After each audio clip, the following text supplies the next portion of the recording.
بیانہ کلام ہے، اور وہ نبی کے پاس آئی ہے، وہ کہتی ہے میرا شوہر ایک اچھا شخص تھا، خداوند سے ڈرتا تھا، لیکن قرضے میں ہمیں چھوڑ گیا ہے۔ وہ بات اپنے بچوں تک پاس آن نہیں کر سکا۔ خادم نہ صرف کلیسیا کو اچھی باتیں بتاتا ہے، اپنی اولاد نو بھی تے دسے نا، اپنے بچیاں نو بھی تے دسے نا۔ اگر ان کو نجات کا تجربہ ہوگا تو تب ہی وہ ابلیس کی غلامی سے بچ سکیں گے، ورنہ ابلیس تے آ کے ڈیرا لا لے گا، وہ تو ان کو دبوچ لے گا کہ یہ میرے غلام ہو جائیں۔ اب یہ عورت آ کر کہتی ہے کہ مجھے کوئی حل بتا، تو اس سے 2 سوال پوچھتا ہے نبی۔ کیا ہیں جی یہ سوال؟ سنیں ذرا غور سے، دوسری آیت میں کیا کہا ہے؟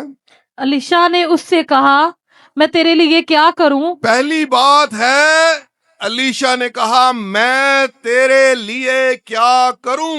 یسوع بھی یہ جب کوئی متلاشی، کوئی حاجت مند یسوع کے پاس آتا تھا تو یسوع پوچھتا سی میں تیرے لیے کی کراں، تو کیا چاہتا ہے کہ میں تیرے لیے کروں؟ دوسرا سوال کیا ہے؟ مجھے بتا میں تیرے پاس گھر میں کیا ہے؟ مجھے بتا تیرے پاس گھر میں۔ خداوند تھوڑی سی چیز کو بھی ملٹی پلائی کرنے کی قدرت رکھتا ہے۔ اندے ہاتھ چ 5 روٹیاں تے 2 مچھیاں آ جان، وہ کہنا تواڈے کول کی ہے، لیاؤ میرے کول۔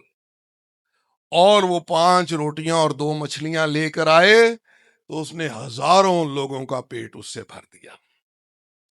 آپ کے پاس اگر کچھ ہے، کوئی ٹیلنٹ ہے، کوئی چیز ایسی ہے، تو آئیں اور خداوند کے حضور اس کو استعمال کریں۔ پھر دیکھیں جب آپ خداوند کی مرضی کو پورا کرتے ہیں نا، کل میں اس بات پر سوچ رہا تھا کہ جب آپ خداوند کی مرضی کو پورا کرتے ہیں زمین پر، تو پھر خداوند آپ کی ہر ایک ضرورت کو پورا کرتا ہے۔ آپ کے گھر میں جو لوگ کام کرتے ہیں، جو ملازمت کرتے ہیں،